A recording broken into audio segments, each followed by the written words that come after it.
All right, y'all, welcome to the show. I got an awesome one for you today. So we have Ron DeSanctimonious, Pudding Ron, as many people are calling him. He is going to try to explain why he's failing. By the way, he's now gotten that question like 3 or 4 times, and he's gotten it on Fox News, of all places. So clearly, they're losing faith in him. In fact, there was a report that came out recently in Rolling Stone that the Murdochs are like kind of souring on DeSantis because they see his, polling numbers going down and how he's flailing. And so that's interesting. What are the Murdochs going to do? Are they going to now like jump ship and try to support somebody like Nikki Haley, who's at like 1% or 2% in the polls, and they think they're going to drive her up? I have no idea, man, but that would be just like 2016 again when they were like establishment hopping from like Jeb Bush. Okay, not him. Marco Rubio. Okay, Ted Cruz will accept, kind of.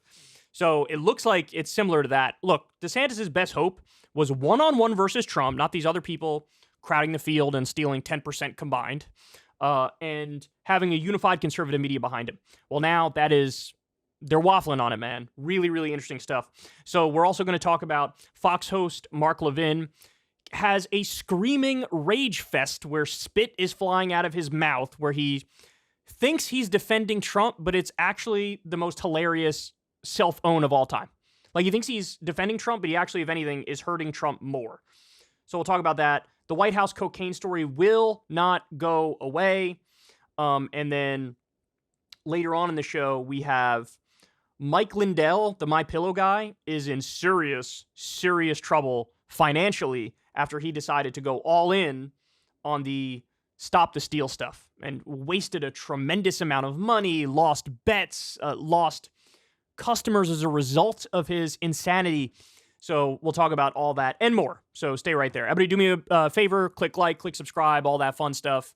I'm trying to climb. What's the next? I think the next plaque is at 10 million. Is it 10 million or is it 5? I think it's 10.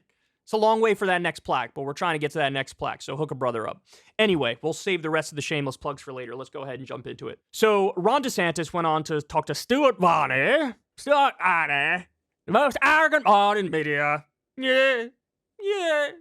And Stuart Varney, to his credit, actually asked a decent question here. And you guys be the judge of how you think Ron handled it. You're down over 30 points to Trump. What's your strategy for catching up? Well, first, I think it's pretty clear that the media does not want me to be the candidate. I think that they've tried to create narratives that somehow the race is over. This is going to be a state-by-state contest. We've worked really hard to build the type of organization in places like Iowa, New Hampshire, South Carolina that you need to actually be able to win these early contests, and we're going to continue doing that. We got a lot of work, but we've had very, very favorable response, and we're going to keep building off that momentum. At the end of the day, I think the fact that I'm the one that's targeted by the media, by the left, even by the president of Mexico, is because people know that I will beat Biden, and they know that I will actually deliver on all these issues and beat the Democrats at the border, beat them on things like ESG, beat them on things like crime, and they don't want to see that. And so we're going to keep telling the truth, and I think you're going to see good results. Okay. What's hilarious is in his answer, he actually highlights even more why he's going down in the polls. The fact that he brings up ESG, the other one he likes to bring up is DEI, which he didn't bring up here, diversity, equity, and inclusion, CRT. Like, he brings up all these acronyms that are like hyper specific and are only known by the most online political junkies in the country. Ron DeSantis has already won the far right online poster contingent. They're the ones who love him, but like, dude, nobody knows what the fuck you're talking about. DEI, ESG, and he brings up crime. By the way, we had the test case in the midterms. If you run on these culture war issues, if you run on the issue of crime, Republicans did that, and they didn't do well in the midterms. It didn't work. So, funny enough, like, he's trying to defend himself here, but he's actually highlighting why he's not catching on. Like, his vibes are just off, man. His vibes are just not there, and Trump is winning the vibes primary, which apparently is the most important thing on the right. But look, the other point of, like, the media is, they don't want me to be the nominee. Okay, hold on. Are you talking about, liberal media, MSNBC, CNN? Because it is fair to say they beat up on DeSantis and they beat up on Trump probably a similar amount. I wouldn't be shocked if it was a little more beating up on Trump than DeSantis. But look, I'll give it to you. Like, liberal media beats up on you. The establishment Democrat media beats up on you. That's fair. But don't tell me that Fox hasn't been an ardent defender of you, because they have. Now, they still have plenty of hosts that suck off Trump, too, of course. But they have been rather kind to you for a very long time. They have really pushed the idea that you're the heir apparent. This is what they've done. And what's happened in the time frame where they have sort of been on your side, homeboy went from 38 in the polls to 23. He just... It's just downsies, Downington, Downer-Rooney. He's just been slipping and slipping and slipping. But look, the thing is, he can't really be honest, right? And say, why am I failing at the moment? Because now there's some more scrutiny on me. And with the extra scrutiny comes some people turning on me, right? And maybe I'm not the most charismatic. Maybe my vibes aren't as good as the big guy, our big wet boy, Donald Trump. He can't be honest and say that, because it's too damning an indictment of him as a candidate. So he has to be like, it's the media's fault and stuff, bro. It's the media's fault. The only part of the answer that I think was good was it's a state-by-state thing, so you got to look at the state polls more than like the overall poll. Okay, fair enough, but you're still losing if you go by the state polls. He's losing by 20 points. 20 points to Donald Trump. And the other thing that he was right on is just bringing up the winner thing. If I was advising him, I'd be like, that's the well you go back to all the time. Now, by the way, is it possible to do it too much? Yes, because we've seen him do it too much.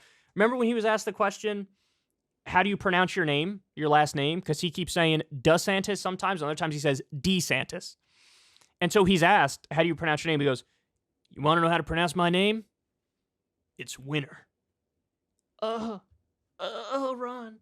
Oh, what are you doing, Ron? So, is it possible to use the winner thing too much? Yes. But I would have him use it in the context that are appropriate to just remind people, like, hey, you can feel however you want to feel about Trump. The bottom line is, I won my election by 20 points. All of his handpicked candidates got destroyed. So, Normie America is not with him. They're with me, the independents, the people who didn't vote for us but might vote for us. They want me over him. I would say that. Now, the problem is, and this is another reason why he's going down, he's decided to pander to the far right. His strategy for beating Trump has been, I'm going to outflank him on the right. But DeSantis, you jackass, that's not the path to victory.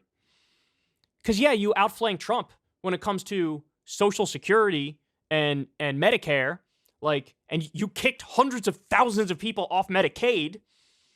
But guess what? Trump is more pro-Social Security and pro-Medicare, and he's hammering you on that, and he's the one that has the polling on his side on that issue. How do you not understand this? The abortion issue. DeSantis did a 6-week abortion ban. Well, guess what?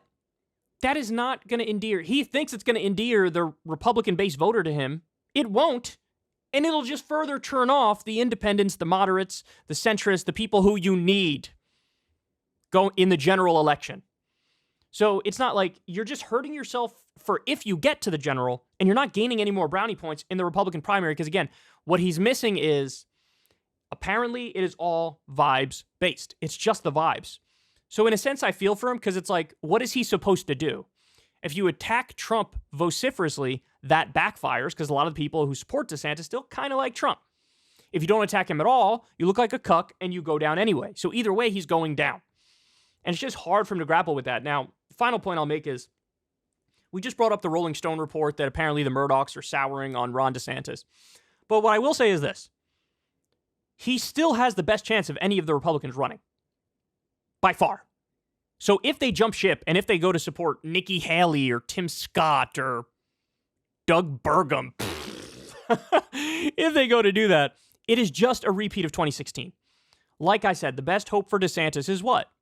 The best hope for DeSantis is if it's 1 versus 1, Trump versus him, he has a unified conservative media behind him, and, it would help if he actually ends up being found guilty of a lot of these crimes.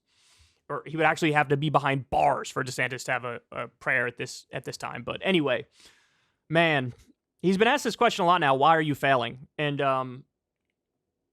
his answer is not great. Hey, y'all, do me a favor and like and subscribe. It helps out big time in the algorithm.